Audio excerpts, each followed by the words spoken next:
Again, we're going to do this last year.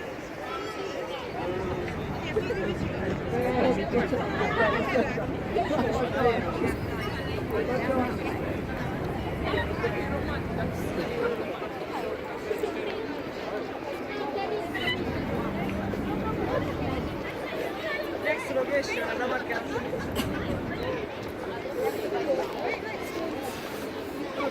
Let's take a picture.